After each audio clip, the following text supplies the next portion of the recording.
व्यासपीठ पर विराजमान जगतगुरु रामानुजाचार्य श्री राघवाचार्य जी महाभाग, कार्यक्रम के आयोजक कनैता धाम के महामंडलेश्वर जी, ददरुआ सरकार, रामदास जी महाराज, सभी उपस्थित विद्वद्वृंद, देवियों, सज्जनों, मंगलाचरण में ही सुंदर वेद पाठ का श्रवण कराया गया। आप सबको वेद पाठ से श्रीमद् भागवत का उद्घाटन हुआ। घन पाठ, कितना सुंदर स्वर लग रहा था कि लोग सब भूल जाते हैं। वेद पाठ श्रवण करने में जब लोगों की श्रद्धा होती है तो कुछ भी ध्यान नहीं रहता। इसलिए वेदों की रक्षा होनी चाहिए। क्यों वेदों की रक्षा होनी चाहिए? क्योंकि वेदों का कोई विकल्प नहीं है। आपने अभी जो यहाँ पाठ सुना है, ये हजारों वर्ष पहले भी इसी तरह से इसका उच्चारण होता था। लाखों वर्ष पहले इसी तरह से उच्चारण हो जाता। उदात्त अनुदात्त स्वरत भेद से जो परंपरा से उच्चारण होता था वह आज भी हो रहा है।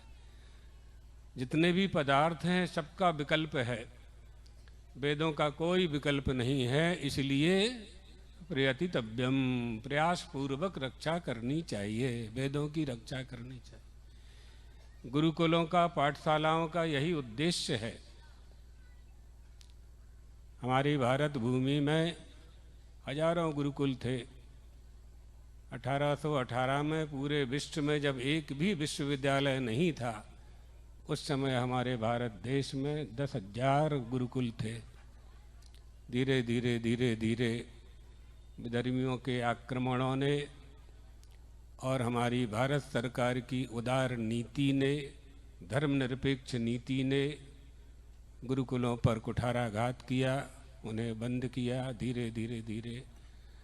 लेकिन अभी जो हमारे जो मठ मंदिर हैं, हमारी जो संस्थाएं हैं, उनके द्वारा संचालित हो रहे हैं।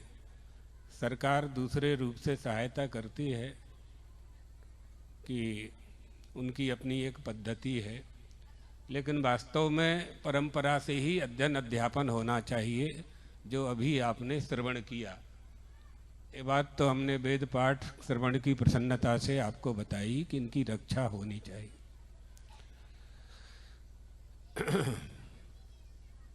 श्रीमद् भागवत के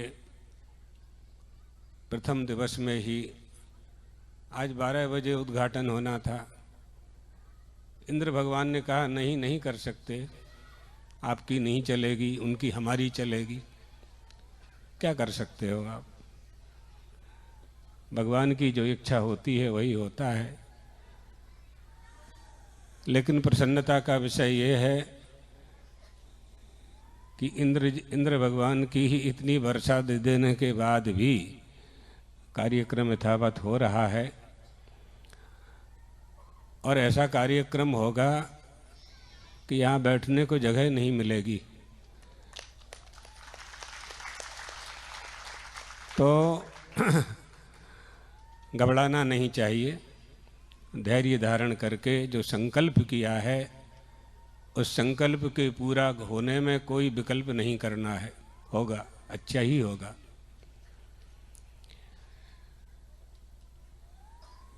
श्रीमद् भागवत श्रवण की इच्छा राजा परीक्षित को हुई। क्यों इच्छा हुई? शाप हो गया था। क्या करें, उन्हें मालूम ही नहीं था कि क्या करें। आप सुनेंगे व्यासपीठ से ब्रह्मचारियों ने जाकर के, ब्राह्मण बटकों ने जाकर के सूचना दी कि राजन साफ हो गया है, 7वें दिन आपकी मृत्यु हो जाएगी। जन्मेजय का राज्य तिलक करके सूचना देकर आसन लेकर के गंगा किनारे चले जाते हैं, गंगा के तट पर जाकर बैठ जाते हैं।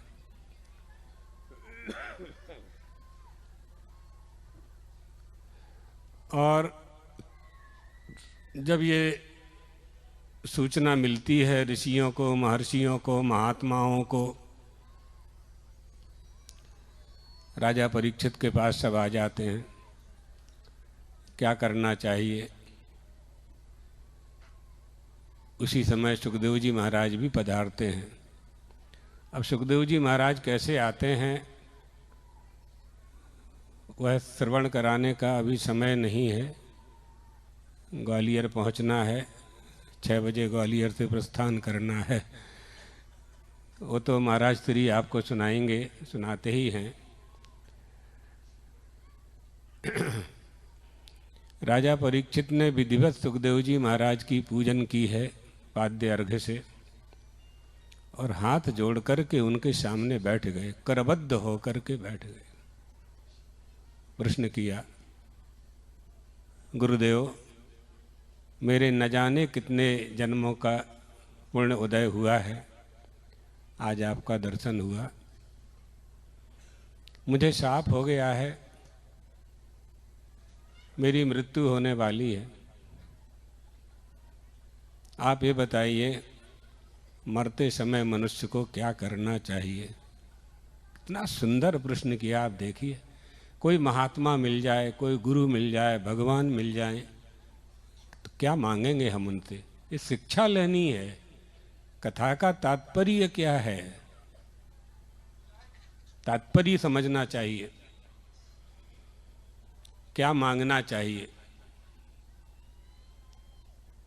राजा परीक्षित चाहते तो सुखदेव जी महाराज से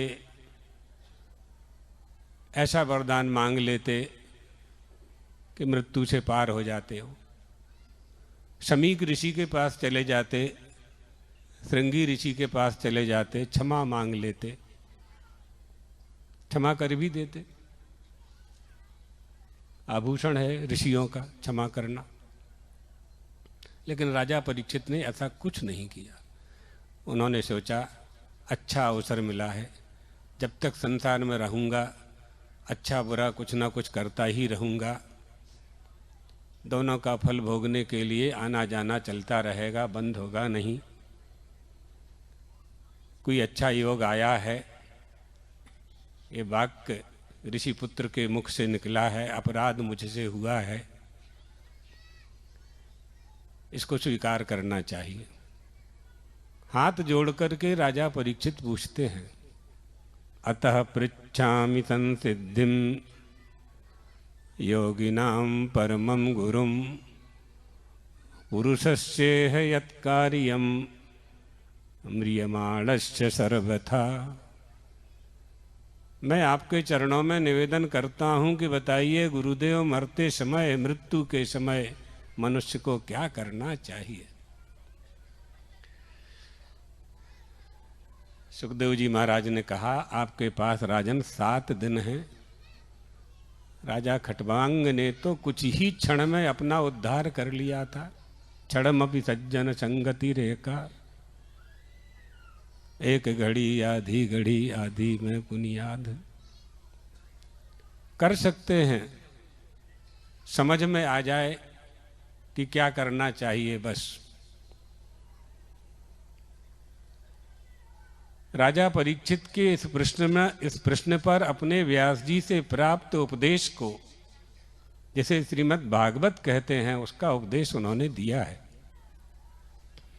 और उसमें आप व्यासपीठ से सुनेंगे परीक्षित मोक्ष की कथा में कि सत्य का दर्शन करा दिया, ब्रह्म का दर्शन कर दिया।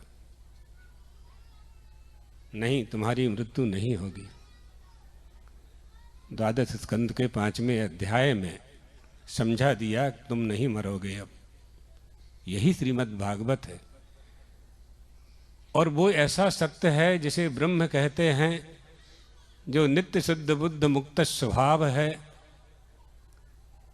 उसी सत्य का वेदव्यास जी सर्वप्रथम वंदना करते हैं, उसी सत्य की वंदना करते हैं। सत्यम परम धीमहि, हम उस सत्य की शरण में जाते हैं। किसी देवी देवता की प्रार्थना नहीं की वेद व्यास जी ने, किसी को नमस्कार नहीं किया, किसी से आशीर्वाद नहीं मांगा, किसी का स्मरण भी नहीं कहा, सीधे सीधे कहा सत्यम परम धीमहि। धीमहि वैदिक प्रयोग है। हम उस सत्य को नमस्कार करते हैं। वेद व्यास जी के शिष्यों ने पूछा, प्रभु भगवान आप जिसे नमस्कार कर रहे हैं उनका स्वरूप क्या है, वो कौन है? कहा वही तो ब्रह्म है। उनका क्या लक्षण है, उनको हम कैसे जानें? तो विद्यार्थियों को समझाने के लिए, जिज्ञासुओं को समझाने के लिए ब्रह्म के दो लक्षण किए गए, एक तटस्थ लक्षण, एक स्वरूप लक्षण। तटस्थ लक्षण का लक्षण है तद भिन्ने सति तद बोधकत्वम, अपने से भिन्न होकर के अपना बोध करावे, अपने से भिन्न होकर अपने को लखा देवे, बता देवे, उसे तटस्थ लक्षण कहते हैं। अगर श्रुति के अनुसार करेंगे तो यतो वा इमानि भूतानि जायन्ते येन जातानि जीवन्ति, इससे सिद्ध कर देंगे तटस्थ लक्षण। सारी सृष्टि का जिससे, जो सृष्टि का उत्पादक है, पालक है, संहारक है, जिससे सृष्टि उत्पन्न होती है, जिसमें जो उसका पालन करता है और जिसमें रहती है, वो ब्रह्म है। जन्माद्यस्य यतोन्वयादितरतश्चार्थेश्चोभिज्ञस्वराट्। अन्वय, समस्त विश्व के समस्त पदार्थों में जो अनुगत है, सद्रूप पदार्थों में अनुगत है, जिसने ब्रह्मा को वेद ज्ञान प्रदान किया, जिसने ब्रह्मा को सृष्टि करने की शक्ति प्रदान की, जो स्वतंत्र है, स्वराट है। अभी बड़ा सुंदर व्याख्यान श्रीधरी के अनुसार करेंगे, बहुत समय की आवश्यकता होती है, और वैसे श्रोता भी होते हैं, क्योंकि ये सब विषय विद्वत भोग्य विषय हैं। 7 दिन की कथाओं में समझाना नहीं हो पाता है, इनमें कथा के रूप में ही सुनाना पड़ता है। कितना बोलेंगे आप? 4-5 घंटे बोलेंगे रोज। 7 दिन तक तो धर्म सम्राट करपात्री जी महाराज ने, महाराज जी, हाँ 7 दिन तक मंगलाचरण ही सुनाते रहे। वृंदावन में एक चातुर्मास में हमारे गुरुजी बताते थे, तो कथा ही प्रारंभ नहीं हुई, मंगलाचरण ही सुनाते रहे। तो ऐसा है। तो अर्थेषु भिज्ञस्वराट्, सृष्टि की रचना वो कैसे करता है, जान करके करता है। वो बिना सलाहकार के करता है, वो बिना सामग्री के करता है, कोई सामग्री नहीं। किमीह किंकायः सृजति किमुपादान इति च, किमाधारो धाता सृजति किमुपादान इति च। सृजति किम, कैसे रचना करते हैं, उपादान कारण क्या है, क्या सामग्री है, क्या उपादान है, क्या निमित्त है, क्या लगाएंगे यहाँ, अभिन्न निमित्त उपादान लगाएंगे कि निमित्त कारण लगाएंगे कि उपादान कारण लगाएंगे। है ना। अर्थात श्रुति का कहना यह है कि यह जो जगत जन्मादि का कारण ब्रह्म का लक्षण किया जा रहा है, ये ब्रह्म का तटस्थ लक्षण है। फिर भी अन्यनिष्ठ होते हुए भी ये जिज्ञास ब्रह्म का बोध कराने में सक्षम है। स्वरूप लक्षण क्या है? अपने रहते हुए अपने में ही अपना बोध करा दे। सत्यम ज्ञानम अनंतम ब्रह्म, ये स्वरूप लक्षण है।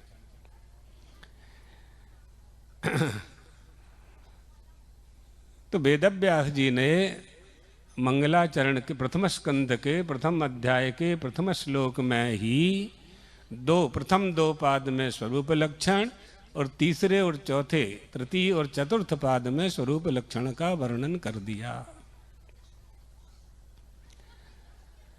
लोग समझते हैं कि श्रीमद् भागवत कथा है। नहीं, कथा भी है, कथा भी है, लेकिन कथा ही नहीं है। अभी आपने जो वेद पाठ सुना ना, वो श्रीमद् भागवत में ही क्या है?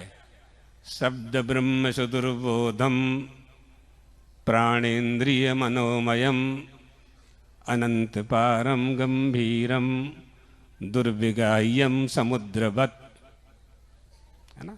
वेदों का वर्णन श्रीमद् भागवत के एकादश स्कंद में जब जाएंगे तो क्या कहते हैं वहाँ?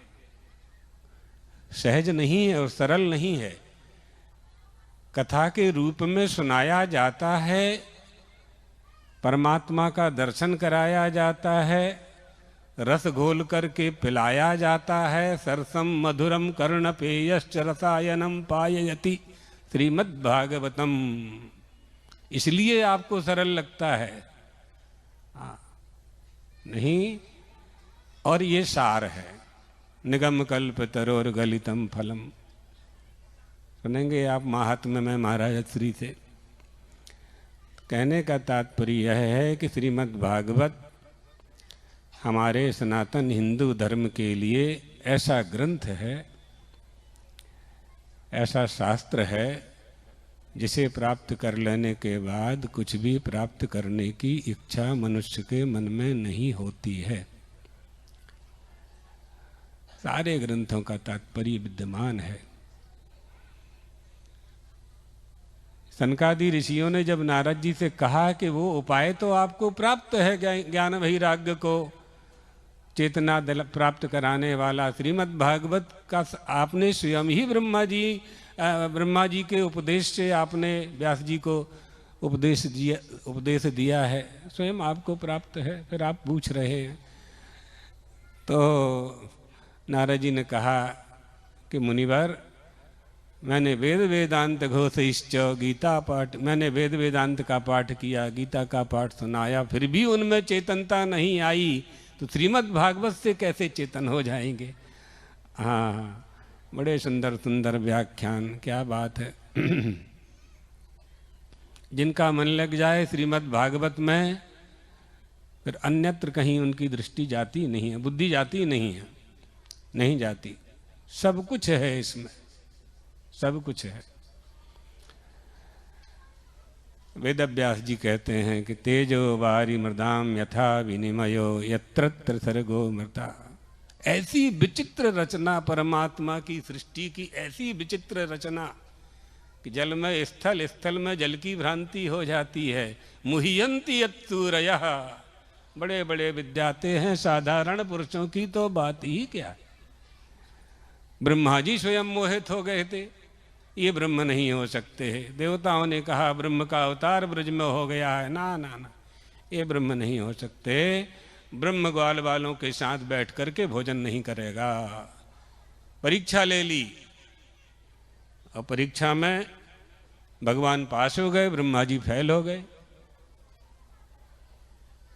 प्रार्थना करने लगे हाथ जोड़ करके, नवमीड्यते ब्रबुषे तडिदंबराय गुंजावतंस परिपिच्छल सन्मुखाय वन्यस्त्रजय कवलवेत्र विषाण वेणु लक्ष्मस्त्रिय मृदुपदे पशुपांगजा। प्रभो आप ही नमस्कार के योग्य हैं पूरे विश्व में। अरे भाई क्या हो गया तुम्हें, हमने आपकी परीक्षा ली, आपको पता ही नहीं चला। ब्रह्मा जी ने क्या किया था, गाय बछड़ों को ब्रह्म गुफा में बंद कर दिया था, बड़ा पत्थर लगा दिया दरवाजे पर।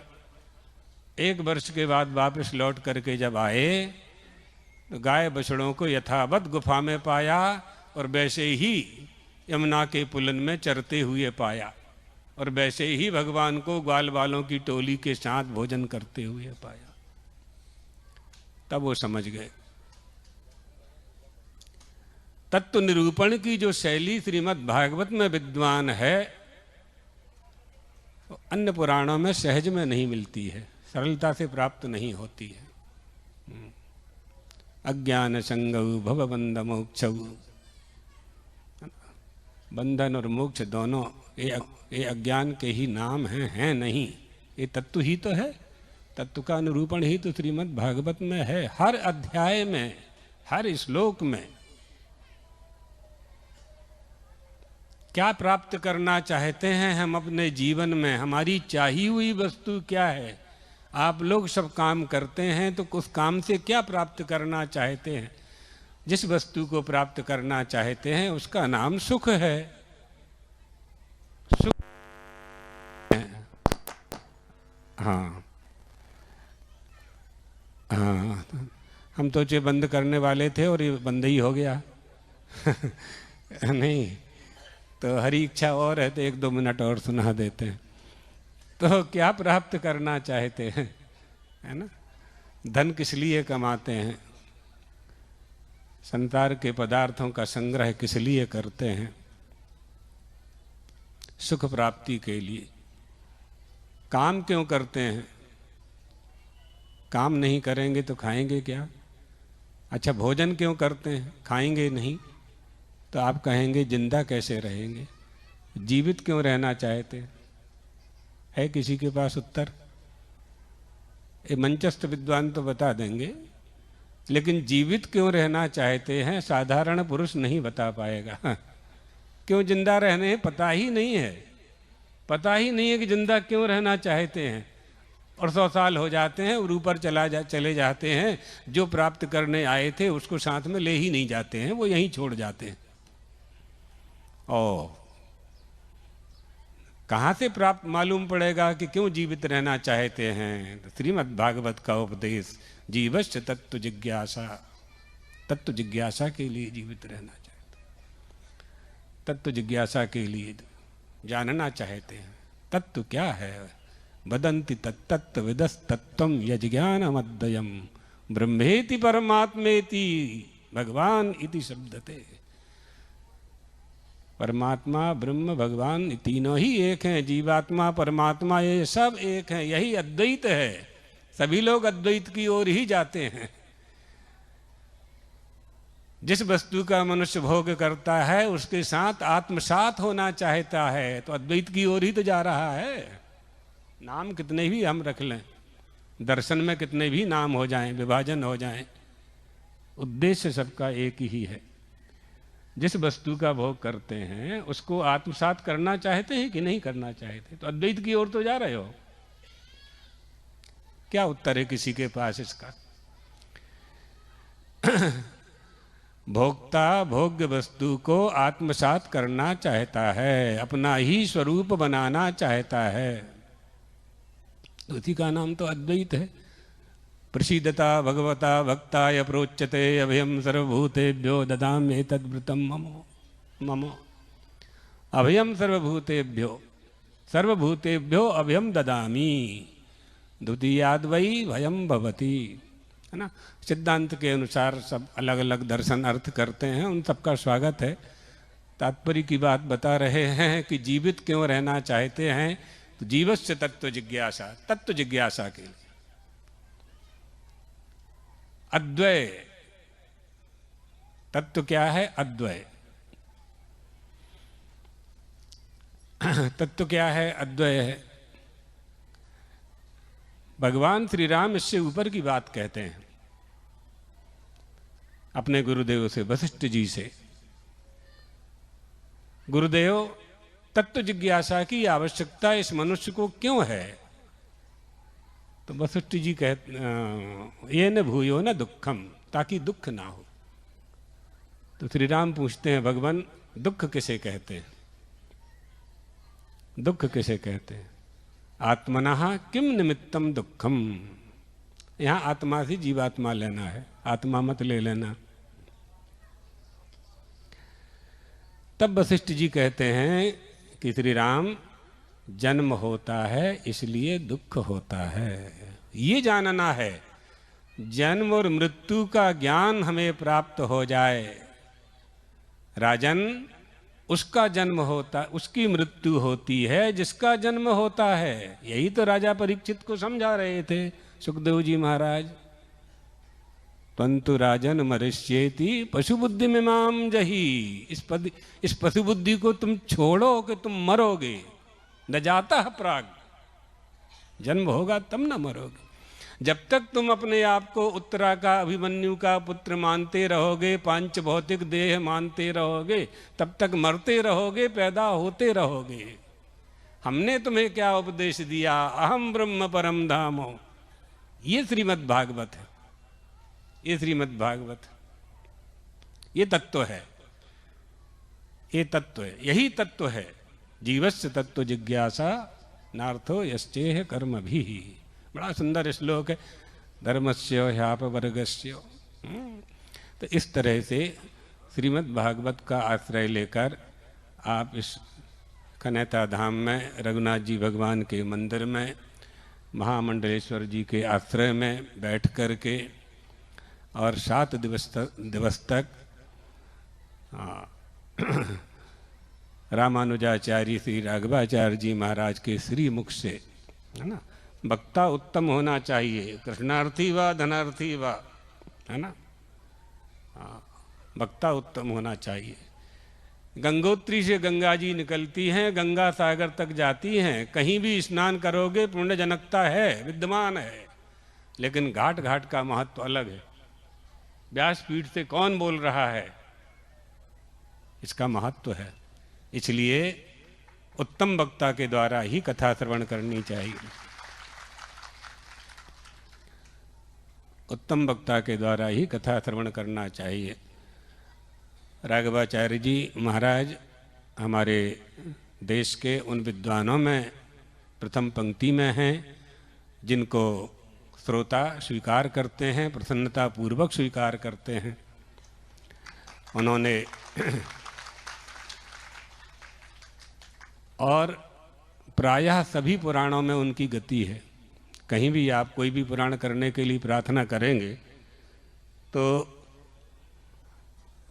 वो आपको श्रवण करा सकते हैं।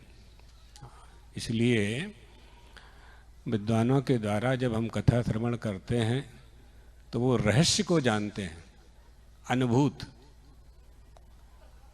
मिश्री सामने रखी हुई है और वो कितनी मीठी है कौन बताएगा? कैसे मालूम पड़ेगा? आपको यही बताएंगे कि मिश्री मीठी है, बस यही कहेंगे। कितनी मीठी है ये कौन बताएगा?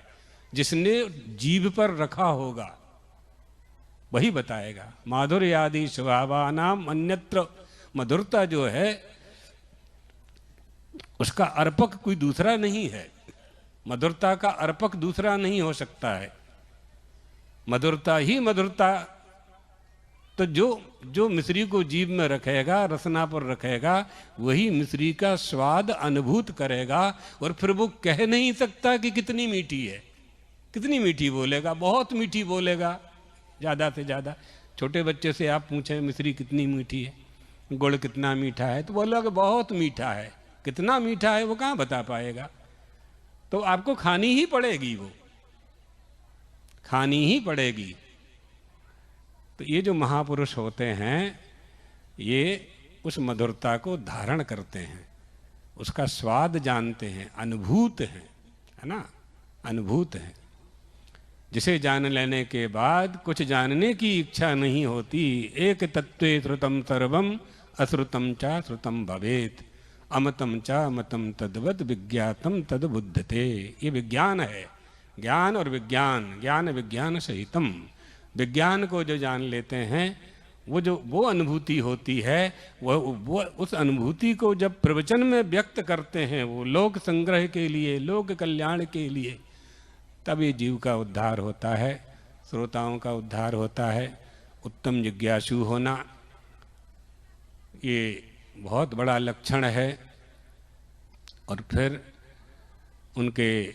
उनकी जिज्ञासा को शांत करने वाला श्रोत्रियम ब्रह्मनिष्ठम गुरु प्राप्त हो जाना, ये उसके प्रारब्ध का फल है, भाग्य का फल है, भगवान की, ईश्वर की परम कृपा है कि व्यासपीठ से हमें वह तत्वबोध ज्ञान प्राप्त होता है जिसे प्राप्त करने के लिए यह मनुष्य शरीर हमें प्राप्त हुआ है। इसकी सार्थकता इसी में है कि हम उसे प्राप्त करें, जो 84 लाख शरीर में कोई प्राप्त नहीं कर सकता, कोई प्राप्त नहीं कर सकता। और मनुष्य की प्रशंसा भी इसलिए की जाती है सृष्ट्वा पुराणि विविधान्न जयात्म शक्त्या वृक्षान् सरीसृप पशून् खगदन्त मत्स्यान् तैस्तैर्तुष्ट हृदयः पुरुषं विधाय ब्रह्मावलोक दक्षिणम मुदमाप देवः। ब्रह्म साक्षात्कार करने की सक्षम बुद्धि परमात्मा ने केवल 84 लाख शरीर में मनुष्य को दी है और किसी को नहीं दी। सारी सृष्टि की रचना उन्होंने की, प्रसन्नता को प्राप्त नहीं हुए। जब मानव देह की रचना की, प्रसन्नता से उछल पड़ा वो सिंहासन से, है ना। तो इस देह की सार्थकता इसी में है कि हम श्रीमद् भागवत को, राम कथा को, श्रीमद् भागवत को, वाल्मीकि रामायण को, तुलसीदास जी महाराज को, देवी भागवत को, जो सुन सकते हैं, जो हमारा इष्ट देव है, उसी को हम श्रवण करें, अपने जीवन को सार्थक करें। वेदों का ही सार इनमें विद्यमान है। वेद पढ़ने का अधिकार सभी को नहीं है, बुद्धि भी सबकी वहाँ नहीं जाती है। इसलिए इन सब से हम वेदों के रहस्य, पुराणों से वेदों के रहस्य प्राप्त करते हैं, सो करना चाहिए। आप सभी को, व्यासपीठ को भी और आप सभी को यही भगवान द्वारकाधीश से प्रार्थना है कि इसी तरह से आप सब श्रवण करते रहें, अपने जीवन को धन्य बनाएं। कार्यक्रम में यहाँ आना हुआ, पहली बार आना हुआ। हमारे गुरुजी भी यहाँ आए हैं, धर्म सम्राट भी आए हुए हैं, पुरी वाले जगत गुरु जी भी आए हैं। स्थान तो ये धन्य है ही। और जैसा कि महाराज श्री ने कहा, कोई असुविधा हमें यहाँ नहीं हुई है। अपना आश्रम है, अपना घर है, सुबह शाम श्री राम जय जय राम होता है, रघुनाथ जी का, विद्यार्थियों का अध्ययन अध्यापन होता है। और क्या चाहिए, इसी से हमारी संस्कृति की रक्षा होनी है। सो वो काम आप अच्छी तरह से कर रहे हैं और आगे करते रहेंगे। आप सभी को व्यासपीठ को नमस्कार करते हुए अपनी वाणी को यहीं से विश्राम देते हैं।